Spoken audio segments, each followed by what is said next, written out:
What's going on, ladies and gentlemen? Welcome to another episode of La Banca Podcast in English. I'm your host, Mark, aka Marquinho, aka Che Segovia, alongside Little Man. What's going on, Little Man? What's up, Mark? How you guys doing? What's up? Todo bien, everything all good? Juan Carlos Martinez, aka Duck.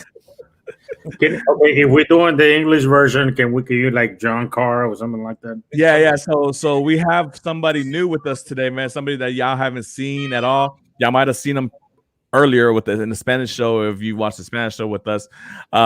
Introduce yourself, man. How are you? My name is Juan Carlos Martinez. Everybody calls me Pato. I was invited by I don't know who bribed anyone, but I was invited by someone. So I appreciate being here. Thank you, guys. I mean, I know all of you guys forever. So I'm trying to give my best expertise and my opinion about certain topics. Yeah, for sure, man. We all, obviously we appreciate the fact that you came on here with us. Everything is good, and we just love the fact that, you're here, you're willing to give your experience, your knowledge of the game and the topics that are at hand. And speaking of that, topics, man, obviously this is the final week of this season of soccer. We're going into the summer. We know that's going to be a lot of international competitions, Euros, Copa America, Gold Cup, etc., Nations League, etc. So we're down to the nitty-gritty, the last week of club soccer or club football. So a major trophy was handed out this past Wednesday. Villareal versus Manchester United in the Europa League finals. Guys, before I start with anything, let me just say, what a game! But no. Great game. What a penalty taking. Great execution penalty wise. It's crazy because we watch soccer. All of us watch soccer and things of that nature. And we watch so many high level players, big name players, miss penalties. And to watch Manchester United and Villareal go 11 rounds straight, bam, bam, bam, bam, bam, goal, amazing. There was a different level between the goalkeepers. David De Gea didn't really look close to stopping any of the shots. Maybe one of the 11. Guillermo Rulli, he looked a lot closer. He looked a lot better between the sticks. But we'll get to that. Pato, what do you want? Do you want me to call you Pato in English or Juan? No, Pato is good. Pato. Let me get to you for about the game. What do you think about the game as far as Manchester United being on paper being the better team, but the better players, the bigger budget? I was really disappointed. I thought Manchester United had to risk more. I thought they had to. They had to refresh the teams at halftime. Solskjaer had to know that, hey, I'm the better team, right? So I got to play it a little more offensive. And then during the second half, you saw Villareal being a little bit tired.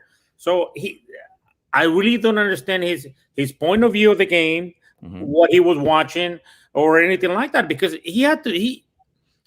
There is times during the games where Villareal, the only thing they put like 10 guys in the box, just pretty much defending, because guys were tired.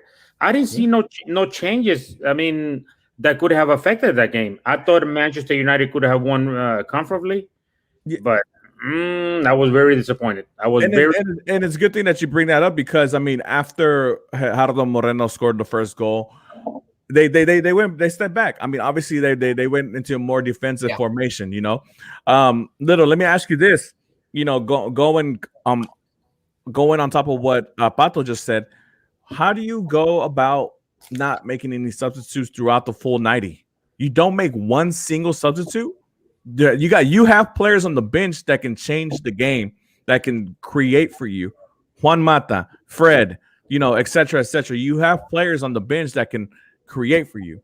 Why don't you make a substitute? That was a horrible mistake. He literally didn't make a sub on 90 minutes. He waited till the overtime to put in subs. I think that affected his team because now the players were way too tired, and the other guys couldn't help them because they were way too tired. Um, in paper, Manchester United it looked a lot better, way lot better. I think that that goal from Villareal changed it. It kind of changed them a little bit, and I think from that point on, he was kind of scared from going. He was kind of scared. He wasn't going out there. I was surprised that he waited that long for subs. I mean, I mean, You know, I mean, and Manchester United had it all to win it yeah, comfortably. for sure. You know, the thing that I question, and I hate to be that Monday morning quarterback where you watch the whole game and then you want to critique the manager's decision on things, right? But I mean, it's a big thing. I mean, you have and the European competition, you have 5 subs. I understand in the Premier League that it went back to 3, but in European competition, you have 5 chances to substitute. Yeah, 5 substitutes and 3 times.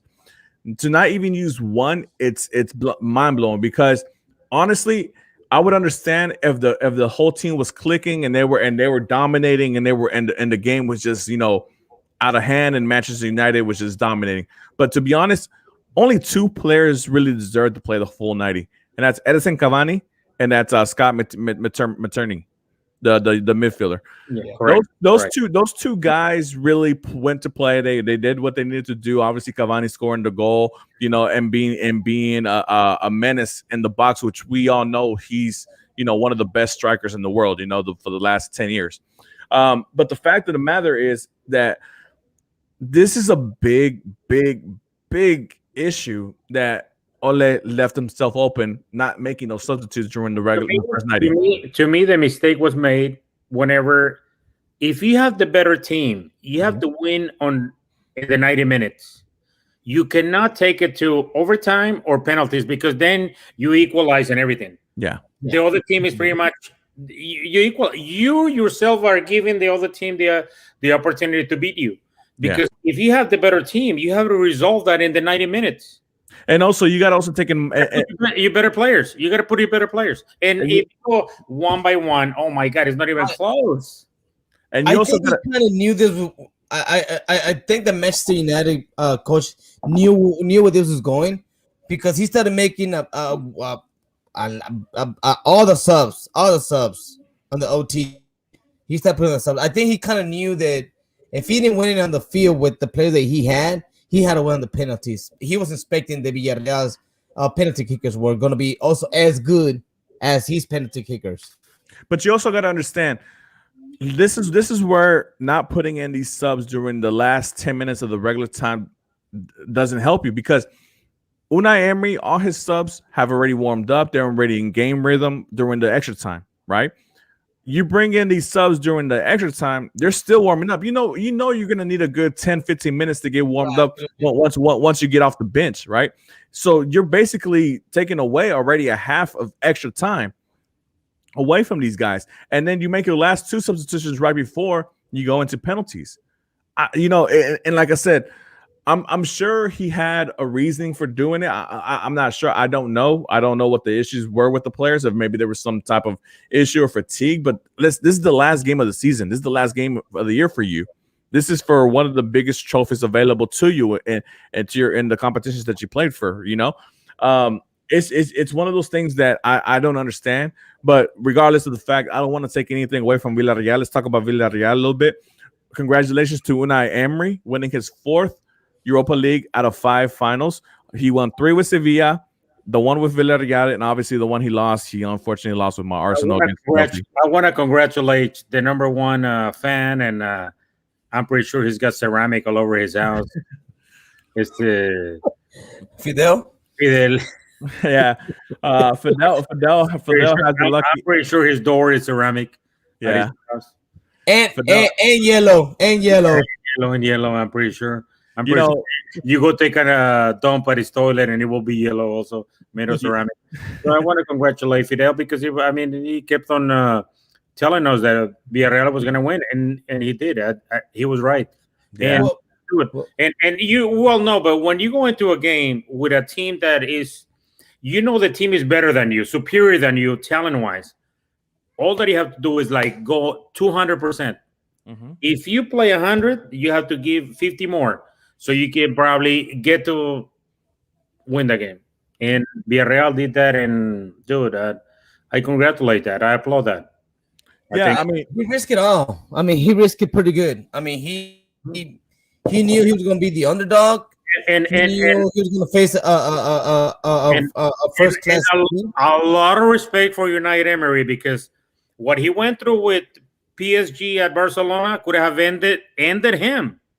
Right, And absolutely. He's able to go to any team and convince players to play for him, and that is great. Let me ask you this. The fact of the matter is, I like the fact that you mentioned that, that obviously Villarreal knew that they were a huge underdog, and they knew that they had better players across the other side, and I like the fact that, if they're giving 100%, you got to give 150%, because it's not often that Villarreal is playing for finals. Let's keep in mind. Correct. We're talking about a city with around 50. No, and not only that though, but you playing. If you win, you have assurance of a Champions League. Yes, exactly. I mean, can you imagine 2022 when fans are allowed on the field? I mean, allowed on the stands, when you can fill up the stadium. And yeah, absolutely. And not even that, Pato. Money wise, that would help. And when there was the 15th anniversary of Juan Román Riquelme missing that penalty against Arsenal, they would lead them to the final of the Champions League. It was a 15th anniversary this year. Oh my God, you are trashing Román Riquelme. Oh my God. Yeah, I mean, it's one of those things where Villarreal was a clear. They were about to go to the final if it wasn't for the penalty. Yeah, he missed the penalty. That was 15 years ago, and today was a 15-year anniversary this year. And then they finally win it. They win it against the team that one day told them, I don't want to play a scrimmage against you.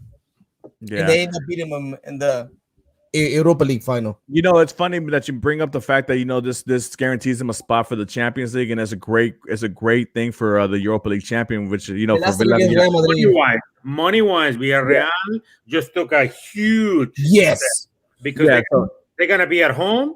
They're gonna have 3 games, home games, Champions League on the group stage. Dude, that right there, that's team. I think they're gonna give them what, 37 million or 27 or 17 million. If I were them, I look for Chofi Lopez.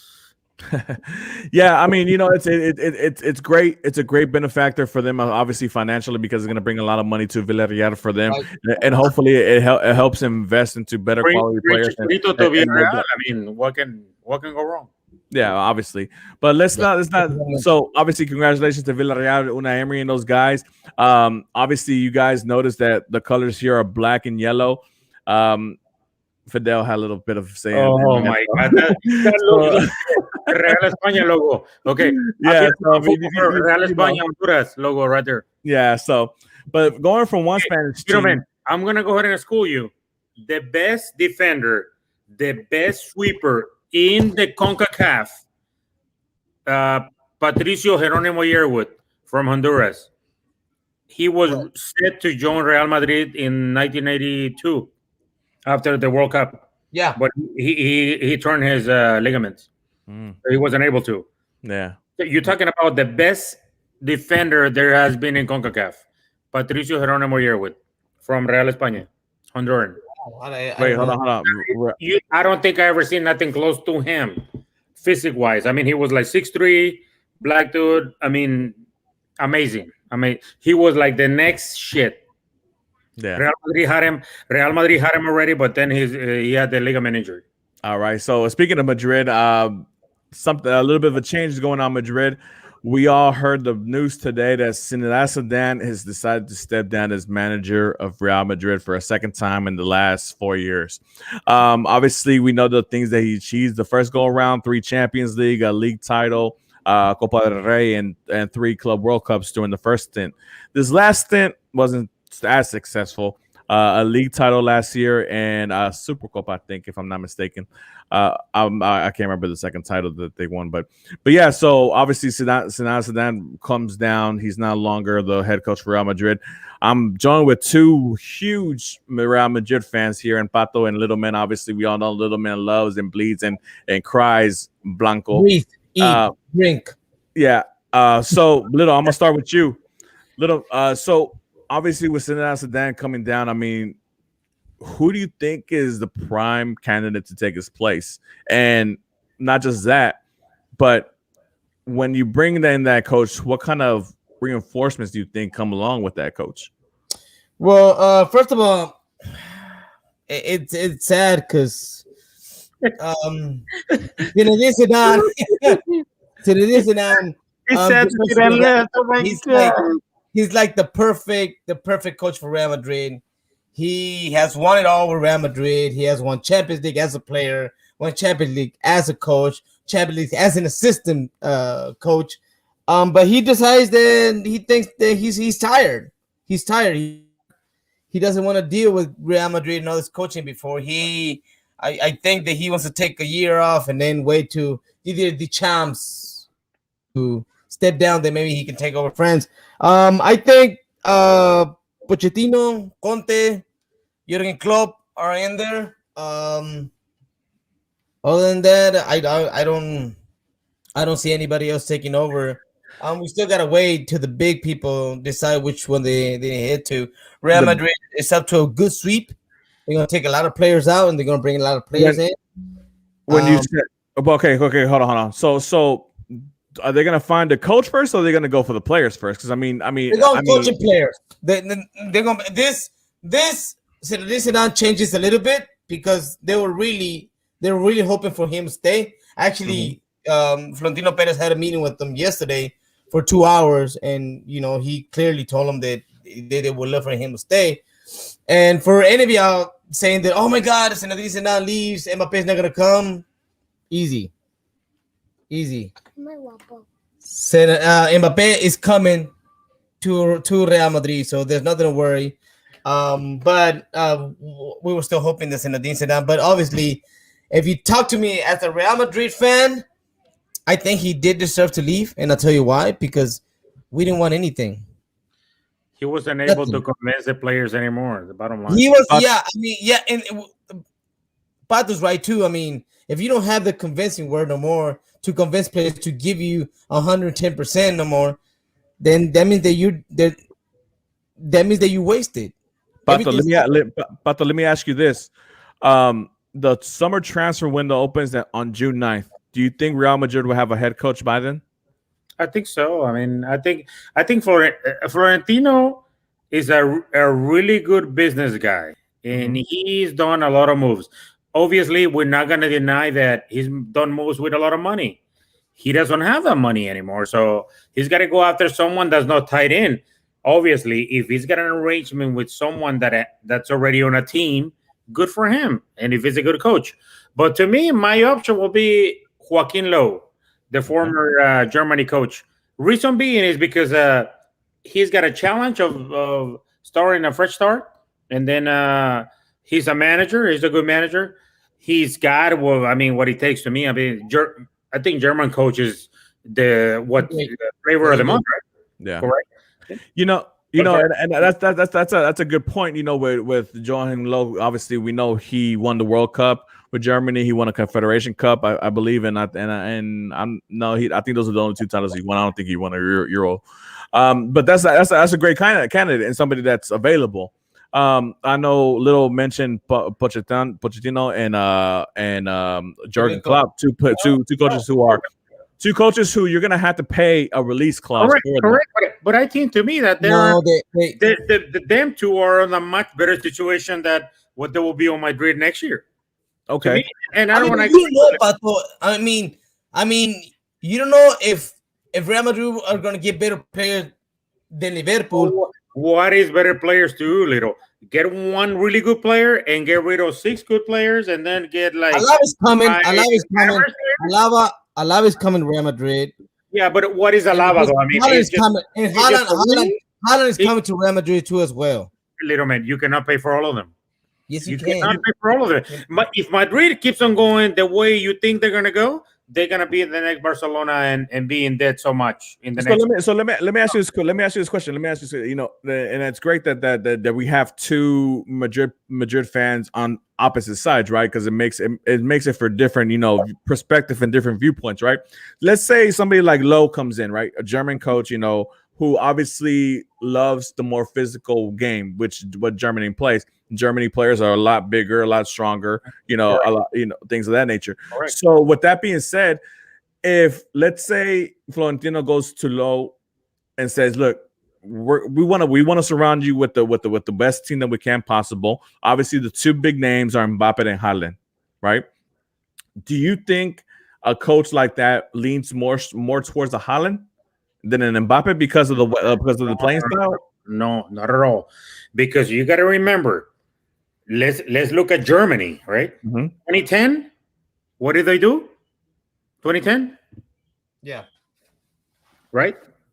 All the young players that Germany start having between 2010 and 2018. Oh my God, dude, it's unbelievable. Yeah. 2014, they go and dominate. Yeah. They win the World Cup. Absolutely. 2018, They come into decline. they come into the tank, right? Yeah. Because the mistake he made is that he chose the old players, but he Yeah. should have incorporated the 4-1 Germany against Mexico. Remember in the Confederations Cup? Well, you know, the kind of the same But thing. he kept the old players, but I think that's the mistake he made. But you understand me? Germany right now, dude, it's got players. Yeah. Well, yeah, they have a lot of wing players. Obviously, To me, Joaquin Lowe, what he's gonna do is he's gonna go to the Castilla and say, "Listen, You know we what? got this." Uh-huh. No, you know what, Pato? You're absolutely right about that. I was hearing this Spanish TV channel, and they were saying that this decision of Zinedine leaving the Real Madrid is going to benefit the young players. Yeah. And the reason is why, because Zinedine never trust the young players. No, little man. You have to understand that when you own these biggest teams, you sometimes you cannot play the younger players. But look what Marco Llorente said. Yeah, but look what Marco Llorente said. He's a great player. You are forced to play the guys who have the big contracts. And Zinedine never liked how he played, so he kicked him out of Real Madrid. So bringing a new coach is going to benefit the Castilla players coming in to Real Madrid. Okay, we're Madrid fans, and we can be honest. Courtois and Keylor Navas, right? Did you have to pay a lot of money to get Courtois? No, you didn't. But you felt like Courtois gave you the most chance to what? Sell jerseys, whatever. That right there, that mentality. Well, you know, okay. Well, hold on, before we continue on, you know, and I don't want to get too far away from the topic of head coach, right? But we'll entertain this. For me, will be the better fit. But you know, I have to hold on a little. I have to agree with what Little's saying a little bit too, because you look at the players that y'all have lost that are youthful players who are doing really big things in other clubs. Hakimi and Inter, Sergio Reguilón with Tottenham. You know, what's Martin Odegaard? He did really well. And then another guy. He did really well at Real Sociedad. My explanation to that is that at the point Hakimi is let go, Carvajal is better than him. At the point that Reguilón is gone, they think that Marcelo still got 2 more years on him, but the only problem is we get Mendy. And as a rescue, we get Mendy because we made a mistake, and then we still had a chance. And hold on, wait a minute. Mendy at some point was one of the. We still got Reguilón back, and Zinedine didn't want him, so they had to send him to Tottenham. When we would have kept him and let Marcelo go, but he trusted the old guys, and Zinedine always trusts his old guys, and that was one problem. To me, that's part of making a decision on who stays and who plays. Bottom line. Yeah, of course. Okay, so you say Jordan Lowe, Little. Who you said? Which one of the three do you think? I mean. You look. You mentioned somebody who we didn't mention in the Spanish show, Antonio Conte, who just left Inter Milan. he's coached big clubs. He's coached Juventus. He's coached Inter Milan. He's coached Chelsea. So he understands the big stage. He has that presence. He's one of those coaches that comes in with a big presence and he dominates, right? So he has an attitude, Mark, and everybody knows about that attitude. But so did Jose Mourinho. So he has an attitude, Mark, against lazy players.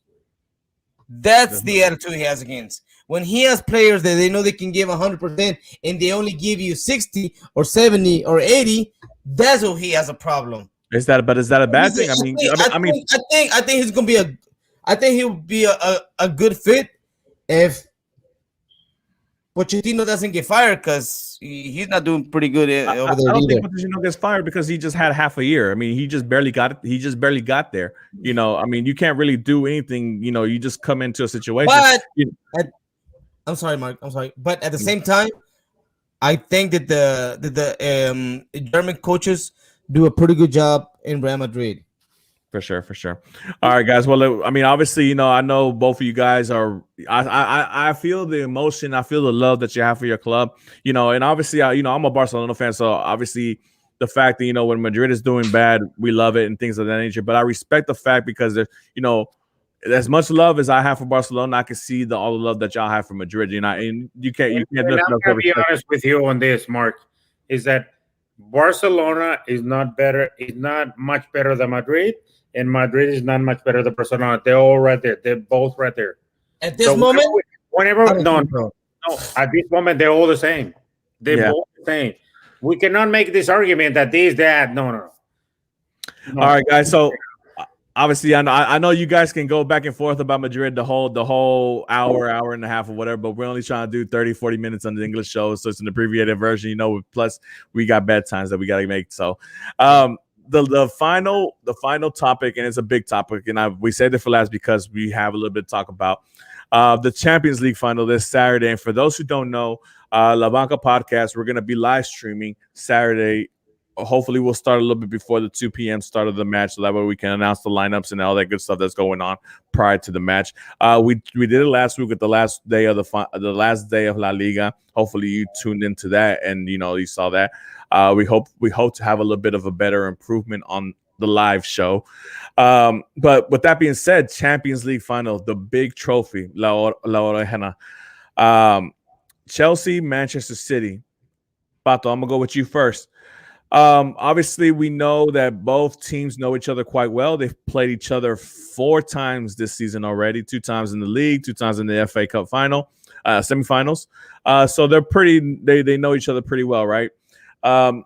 With that being said, do you think that either one of the teams, either or Chelsea or Manchester City, changes their style or formation to kind of get an upper hand or to give a surprise in this final?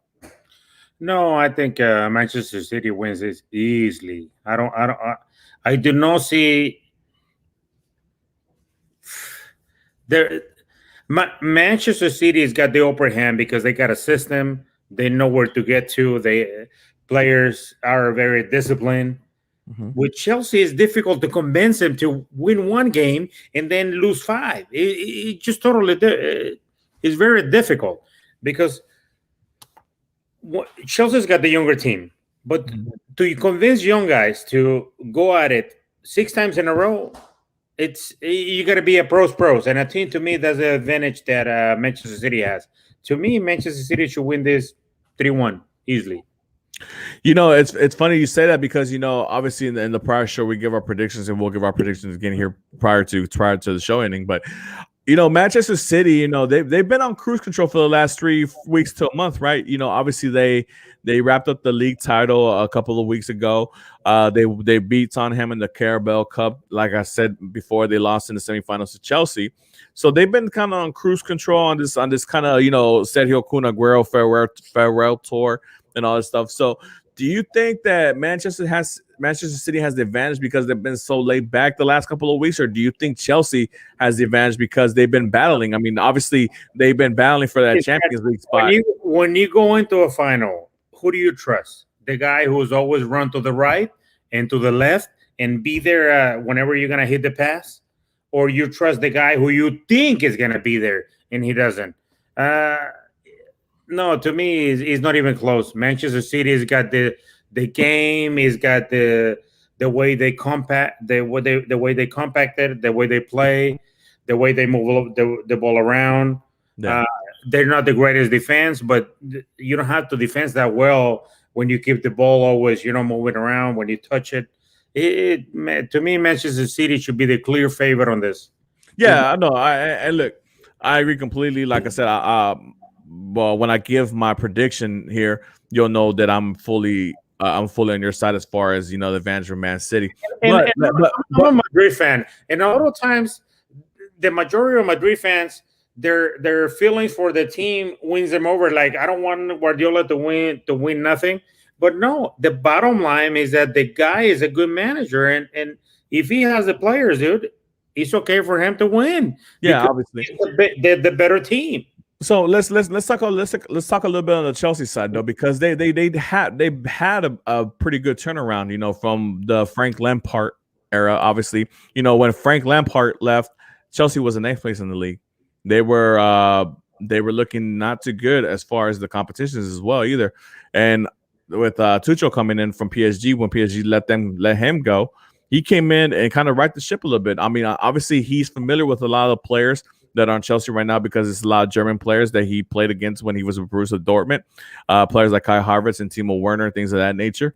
So he has a lot of familiarity. Do you think the job that Tuchel did here for Chelsea goes under the rug if he loses his final, because it'll be the second final he loses? Not at all. I think he's done a tremendous job. I mean, because when you have a young team, the first thing you got to do is make them believe that they can win. Mm-hmm. And if they win, make them disciplined on what they're doing so they can keep on doing it, so they can keep on winning. That's been the issues of Chelsea, that you can make them believe that they can win, right? Yeah. Sometimes you watch these games and you go like, man, Chelsea's going to win today. And you go like, oh my God, you get beat by Aston Villa. And you get dominated by Aston Villa, right?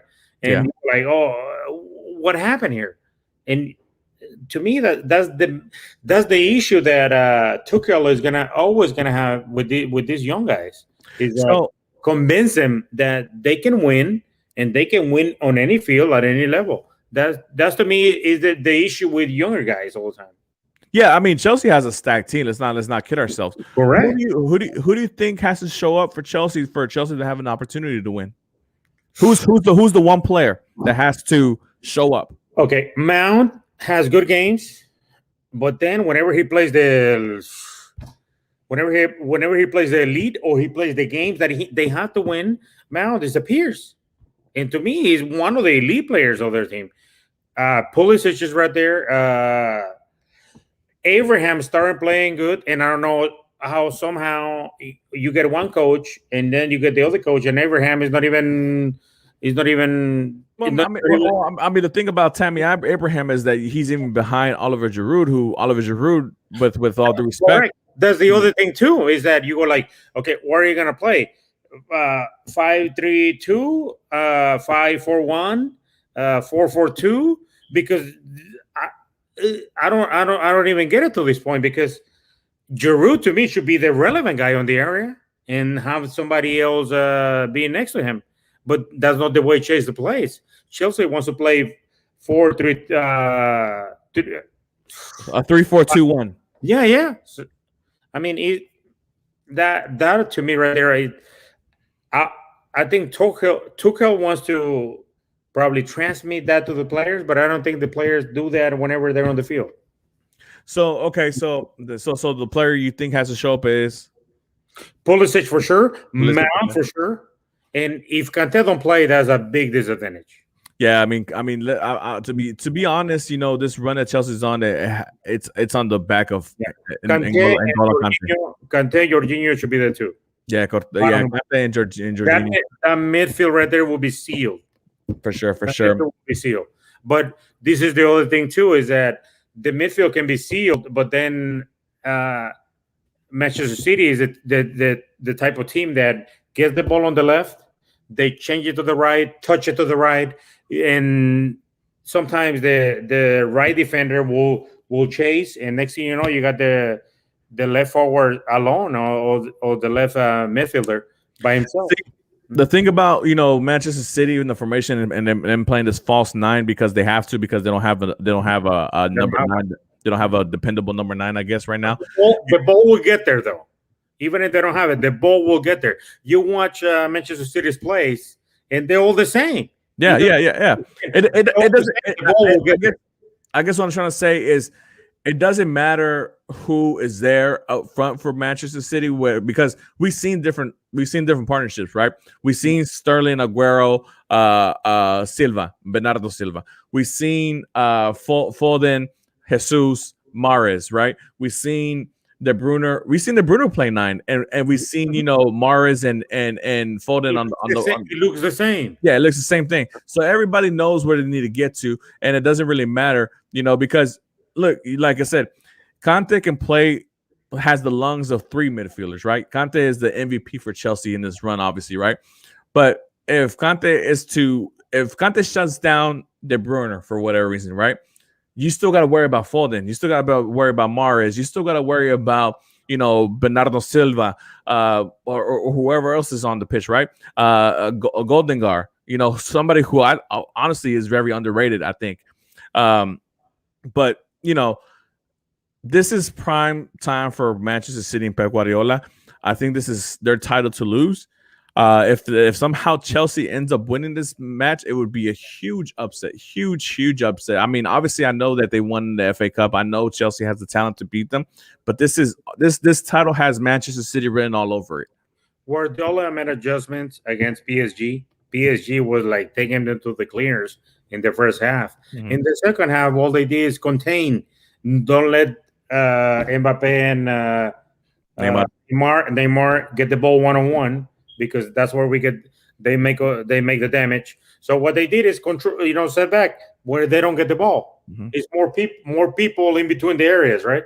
So where they don't get the ball. So yeah, they played the possession game. To me, if he was able to adjust to that, which is more dangerous, PSG is way more better team than Chelsea. Dude, it should be just fine.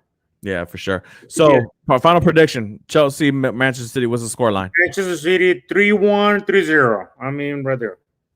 Anything special that happens during the match? No, I don't see it. All right, I'm going 3-0, and like I said, I mentioned the Spanish show. Obviously, we know we're in the middle of the Kun Agüero Ferreto for Manchester City. I think he scores one of the goals, maybe the third goal. You might be right. So, hey guys, well, we appreciate you staying up late with us. I mean, I know it's almost 10 o'clock. I know a lot of y'all guys are watching the Liga MX final, the first leg between Santos and Cruz Azul. Shout out to all those guys over there. The fans. An ugly game. It's a really an ugly game. Is that Cruz Azul is gonna do what they do best. It's like contain what the other team does better, and what they're doing. It's just an ugly game. But guys, just remember, like we said, always, we appreciate the love. We appreciate the fact that you check us out. We might not check us out live, but you'll check us out later on. If you do, please give us a thumbs up, a share with your people. You got friends that like soccer, let them check us out. Leave us a comment. If you want to talk about something, there's a team or a league that we don't talk about enough, let us know. We'll get on that. And please subscribe as always. And guys, like I said, just to recap, Saturday we will be doing a live stream during the Champions League final match versus Manchester City and Chelsea. Please, if you got time, watch it with us, and we'll be there, live reactions and comments and all that good stuff. But Pato, anything to say before we go? We can comment, we can have a good time, we can say whatever we want to say, but the fans make this show.